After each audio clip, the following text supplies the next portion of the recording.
நண்பர்களை நீங்கள் பார்த்து கொண்டு இருப்பது உங்கள் கௌசிக ரிவ்யூ. சரி வாங்க வீடியோக்குள்ள போய் என்னென்ன நடக்க போகுது அப்படின்ற இன்ட்ரெஸ்டிங்கான விஷயத்த மட்டும் தான் நாம இப்ப நம்ம வீடியோல பார்த்து தெரிஞ்சுக்க போறோம். வாங்க வீடியோக்குள்ள போகலாம்.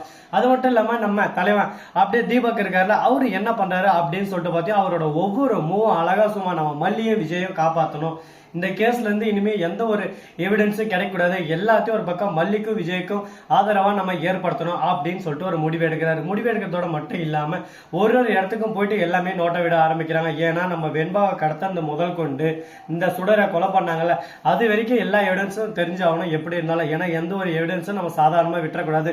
சரி ஓகே, இந்த மாதிரி கத்தி வந்து உங்க வீட்டுக்கு வந்துச்சுல, அந்த கத்தி எங்க இருந்து வந்துச்சு, யார் வாங்கிட்டு வந்து உங்க வீட்டுல வச்சுது அப்படின்ற எல்லா விஷயத்தையும் நம்ம தெரிஞ்சாகணும். ஏன்னா சாதாரணமான ஒரு காய்கறி கட் பண்ற கத்தியில குத்தி இந்த அளவுக்கு ஒரு பக்கம் நடக்கிறது ஒரு இயல்பான விஷயம் இல்ல, புது கத்தி அப்படின்னு சொல்லிட்டு சொல்றாங்க. நம்ம மல்லி இருந்து அந்த மாதிரி நாங்க எதுவும் வாங்கலையே, அதுக்கு எதுக்கும் வாய்ப்பு இல்லை அப்படின்னு சொல்லிட்டு சொல்றாங்க. இதை கேட்டதும் சரி யோசிக்க ஆரம்பிக்கிறாங்க.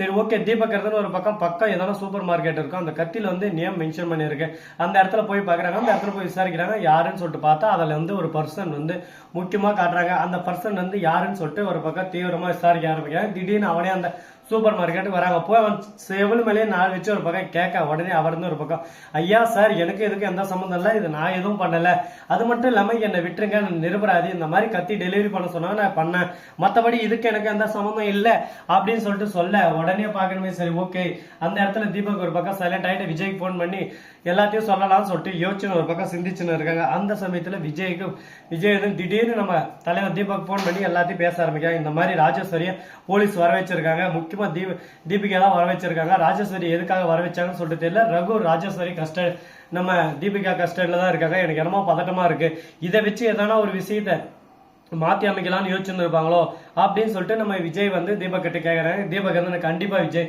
என்ன வேணாலும் நடக்கும், எப்படி வேணாலும் வரலாம், எதையும் சொல்ல முடியாது, நம்ம குறிப்பிட்டு இப்படிதான் நடக்கும் அப்படின்னு சொல்லிட்டு சொல்ல முடியாது. ஏன்னா ரொம்பவே வேகமா போயின்னு இருக்கா தீபிகா, அதனால கொஞ்சம் அவ்வளவு ஸ்லோ பண்ணும். அது மட்டும் இல்லாம நாம கொஞ்சம் விசாரணையை இன்னும் ஸ்பீட் படுத்தணும். இந்த ஸ்பீட் வந்து தீபிகாவுக்கு ஈக்குவல் ஆகாது. அது மட்டும் இல்லாம மல்லியை எப்படியாவது கார்னர் பண்ணணும், அதுதான் அவளோட குறிக்கோள், அவளோட எய்ம் அப்படின்னு சொல்லிட்டு நம்ம விஜய் சொல்றாரு. உடனே நம்ம தீபக்கே யோசிக்க ஆரம்பிக்கா, ஏன் மல்லி மேலே இந்த அளவுக்கு ஒரு பக்கம் குறியா இருக்கா, அந்த மாதிரி என்னைக்குமே தீபிகா இருந்திருக்க மாட்டேன், கெட்டதுன்னா கெட்டது, நல்லதுன்னா நல்லது, அப்படிப்பட்ட ஆள் தானே அவன் அந்த மாதிரி இருக்கான்னா ஏதோ ஒரு விஷயம் இருக்கு அப்படின்னு சொல்லிட்டு யோசிக்க ஆரம்பிக்கிறாரு நம்ம தீபக். உடனே என்ன யோசிக்கிறாரு அப்படின்னு சொல்லிட்டு பாத்தீங்கன்னா, சரி ஓகே இதை நம்ம இப்படியே விட்டுறக்கூடாது, தீபிகா கிட்டே பேசலாம் அப்படின்னு சொல்லிட்டு முடிவு எடுக்கிறாங்க. அந்த சமயத்துல போன் பண்றாங்க. தீபிகா போன் எடுக்கலாம், அவங்க வீட்டுல அவங்க அப்பா தான் போன் எடுக்கிறாங்க.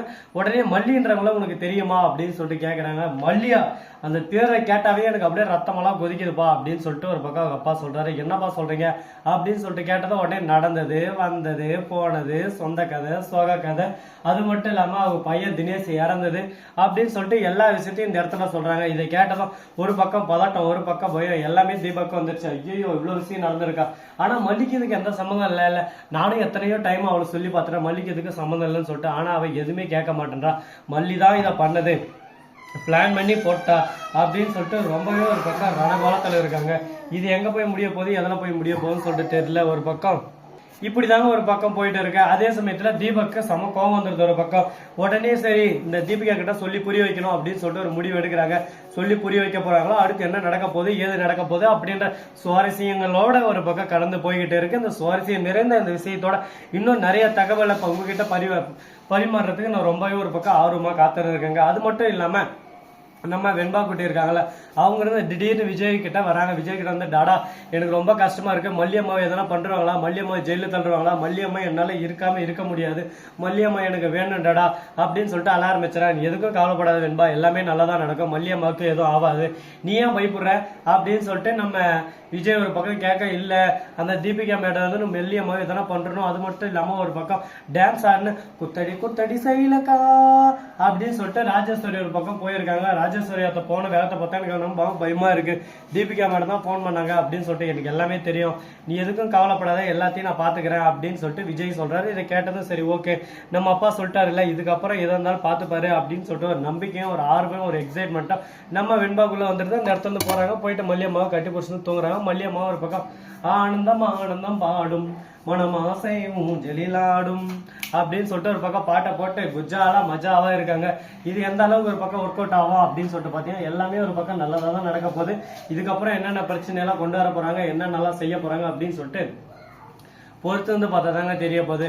சரி, முடிஞ்சதெல்லாம் முடிஞ்சிச்சு, இதுக்கப்புறம் என்ன சாதிக்க போறாங்க அப்படின்னு சொல்லிட்டு பாத்தீங்கன்னா அது வேற எது இல்லைங்க. இதுக்கப்புறம் நம்ம மல்லி இருக்காங்களா, அவங்க இருந்து ஒரே வார்த்தை சொல்றாங்க, விஜய் நீங்க எதுக்கும் கவலைப்படாது, இதுக்கு மேலேயும் நான் தான் இதை பண்ணேன்னா ஆமாண்டா நான் தான் பண்ணேன் அப்படின்னு சொல்லிட்டு நான் போய் சரண்டர், வேற வழி தெரியல எனக்கு.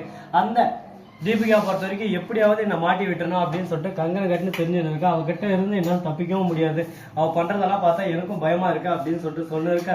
உடனே என்ன பேசுறது ஏது பேசுறதுன்னு சொல்லிட்டு தெரியாம என்னடா இது, எந்த பக்கம் போனாலும் குத்துதே குடையுது, என்ன நம்ம என்ன பண்ண முடியும், வாழ்வே மாயம் இந்த வாழ்வே மாயம் அப்படின்ற மாதிரிதான் ஒரு பக்கம் போயிட்டு இருக்கு. இதுக்கு நடுவில் இன்னும் என்னென்ன போராட்டங்கள் எல்லாம் வரப்போதோ, எப்படியெல்லாம் ஒரு பக்கம் தவிடுபடி இறக்க போறாரோ. இப்போ வந்து ஆட்சியில யார் ஆட்சி அமைக்க போறாரு, அந்த தலைவர் யார், அந்த தலைவரை யார் யாருக்கு பிடிக்கும், மறக்காம அந்த தலைவரை பிடிக்கின்றவங்களாம் கமெண்ட்ல தெரிவிச்சுட்டு போங்க. அது மட்டும் இல்லாம இந்த வீடியோக்கு லைக் எவ்வளவு வருதோ அவ்வளோக்கு எவ்வளோ அந்த தலைவரை உங்களுக்கு பிடிக்கிறத நான் தெரிஞ்சுக்கிறேன். இந்த வீடியோ பிடிச்சிருந்தா லைக் பண்ணுங்க, கமெண்ட் பண்ணுங்க, ஷேர் பண்ணுங்க, டிண்டிங் மேல தட்டி விட்டு போங்க. அப்பதான் நான் போற அடுத்த வீடியோ உங்களுக்கு உடனுக்குடன் நோட்டிபிகேஷன்ல வந்து கொண்டே இருக்கும். மிக்க நன்றி, தேங்க்ஸ் ஃபார் வாட்சிங், டாடா, see you, நன்றி, வணக்கம், வந்தனம், வருக தருக.